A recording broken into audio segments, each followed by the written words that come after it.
आप देख रहे हैं न्यूज नेशनल वर्ल्ड, खबर वहीं अंदाज नया।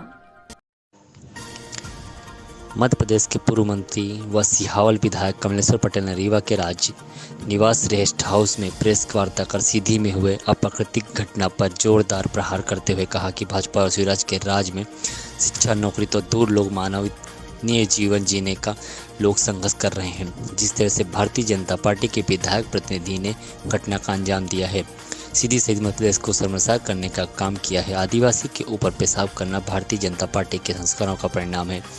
इनकी कारनी कथनी दिख रही है। कमलेश्वर पटेल ने याद दिलाते हुए कहा कि जब आदिवासियों पर अत्याचार, दलित पिछड़ों पर महंगाई, बेरोजगार जैसे मुद्दों को लेकर विधानसभा में आवाज उठाते हैं तो हमारा माइक बंद कर दिया जाता है।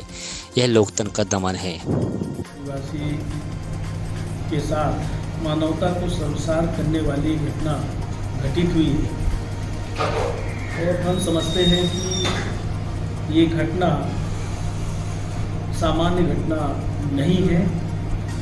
इससे कहीं न कहीं भारतीय जनता पार्टी का चाल, चरित्र और चेहरा उजागर हुआ है।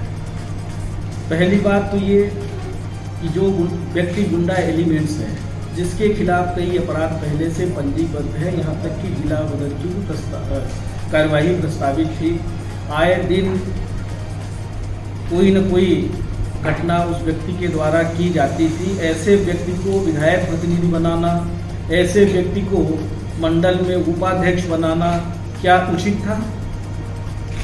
इससे ये स्पष्ट होता है कि भारतीय जनता पार्टी में ज़्यादातर लोग इसी प्रवृत्ति के हैं और आज वर्तमान में सरकार देश और प्रदेश में चल रही है। लगातार अनुसूचित जाति, अनुसूचित जनजाति के साथ घटनाएं घट रही है।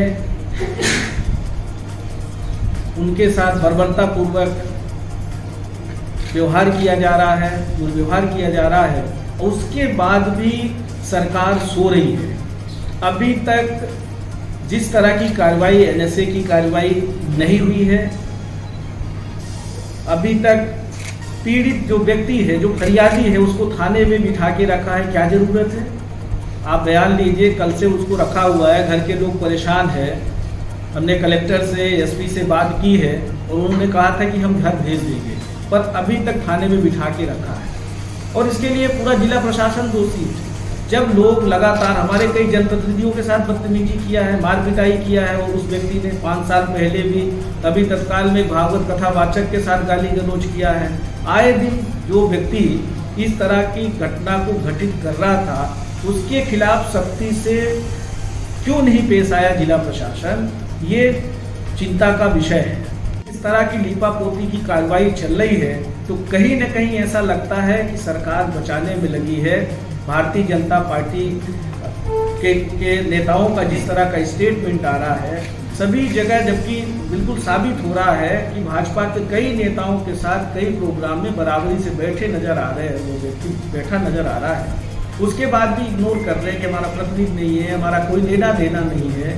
तो ये हम समझते हैं कि बहुत गलत बात है और इस तरह की घटना भविष्य में घटित नहीं हो, इसलिए कठोर से कठोर ऐसे व्यक्ति के खिलाफ कार्रवाई होनी चाहिए।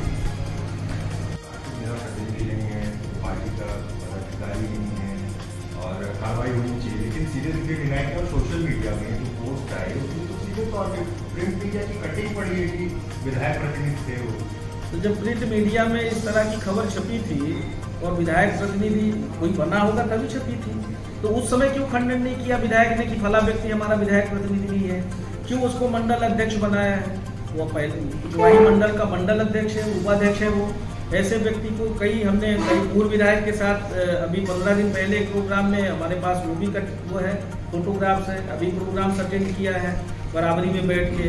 वर्तमान विधायक के साथ कई प्रेस कटिंग है, साथ साथ कई फोटो वायरल हो रहे हैं। भारतीय जनता पार्टी के कई नेताओं के साथ उसका संपर्क रहा है और हम कह सकते हैं ऐसे पूरे प्रदेश में कई गुंडा एलिमेंट्स हैं जो लोगों को प्रताड़ित कर रहे हैं, अनुसूचित जनजाति के साथ लगातार अत्याचार कर रहे हैं। एक तरफ सम्मेलन बुलाते हैं, हजारों करोड़ रुपए खर्चा कर रहे हैं। अभी सतना में आए थे, आदिवासी सम्मेलन किया था, अभी शहडोल में भी करोड़ों रुपए खर्चा किया। पर इतना सारा व्यय करने का क्या मतलब है, जब हम ऐसे परिवार को संरक्षण नहीं दे सकते, उनको न्याय नहीं दे सकते, उनको नौकरी शिक्षा देना तो दूर की बात है, उनकी जो मौलिक अधिकार है, जो उनके साथ बर्बरता पूर्वक जो कार्रवाई हो रही है। और ये ऐसे ही ये मध्य प्रदेश सरकार में इतने वर्षों में यही इसी तरह प्रवृत्ति के लोग पैदा हुए हैं और ऐसे ही लोग शासन चला रहे हैं। आए दिन तो अधिकारी कर्मचारियों के साथ भी लड़ाई झगड़ा मार पिटाई करते हैं, उसके बाद भी कोई कार्रवाई नहीं होती। अधिकारी हाथ बांधे खड़े हुए रहते हैं, पुलिस विभाग के लोग भी हाथ बांधे खड़े रहते हैं। तो किसका संरक्षण है? मामा का बुलडोजर निरीह लोगों के ऊपर ही इतने वर्षों में चला है।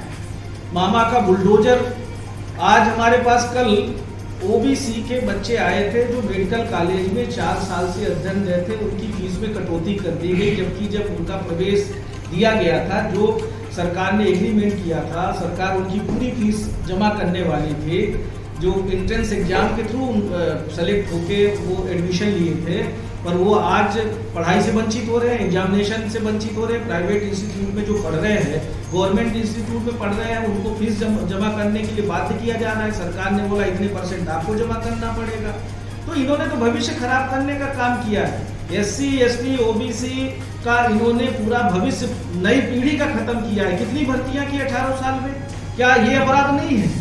तो मामा का बुलडोजर तो पढ़े लिखे लोगों के साथ भी चल रहा है, बिना पढ़े लिखे लोगों के साथ भी चल रहा है। लोग मजदूरी के अभाव में पलायन कर रहे हैं, मनरेगा योजना में पूरा भ्रष्टाचार हो रहा है, लोगों को रोजगार नहीं मिल रहा है।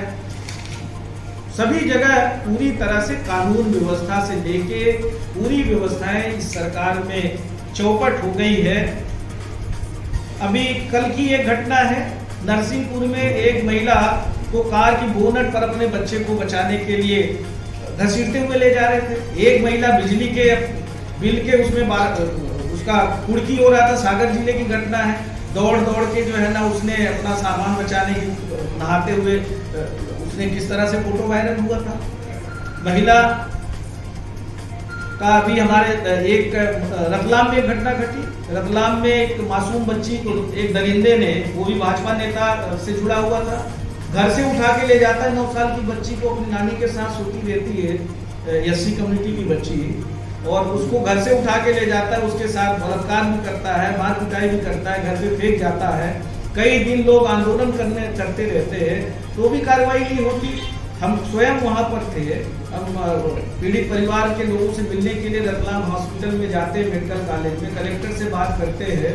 उसको वहाँ भोजन तक पीड़ित परिवार को नहीं मुहैया कराया जा रहा था। हमने कलेक्टर से बात की, कलेक्टर का कहना था कि हॉस्पिटल में भोजन मिलता है। तो आप अंदाजा लगा लीजिए कि क्या अव्यवस्थाएं है इस सरकार में। इस वर्तमान की भारतीय जनता पार्टी सरकार लूट खसोट करके बनी है, वो इवेंट करने में लगी है।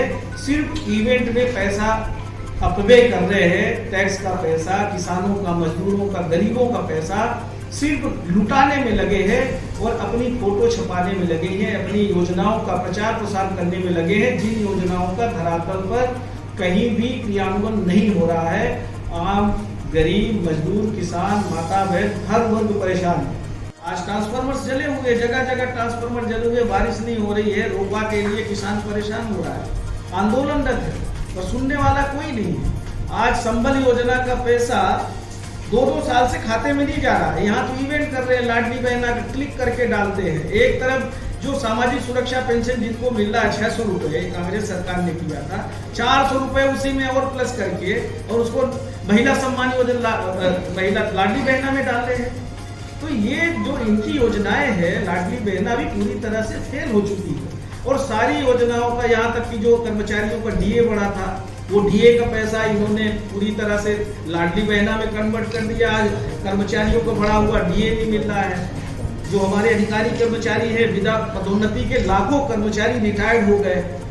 आज वो किसके पास आवाज लगाने के लिए जाए? तो ये सरकार पूरी तरह से अव्यवस्थित है और इनका पूरी तरह से एक ही चीज में फोकस है कि हम चुनाव फिर कैसे जीत लें, किस तरह से हम सारा तंत्र का दुरुपयोग करके किस तरह से हम फिर से सत्ता में काबिज हो जाए और फिर लोग खसोट के लिए तैयार हो जाए। पर मुझे ऐसा लगता है कि इस बार मध्य प्रदेश की जनता पूरी तरह से सजग है और भारतीय जनता पार्टी की सरकार को उखाड़ के फेंकेगी और एक तरफा कांग्रेस के पक्ष में माहौल है। पूरी मेजॉरिटी से कांग्रेस की सरकार मध्य प्रदेश में बनेगी।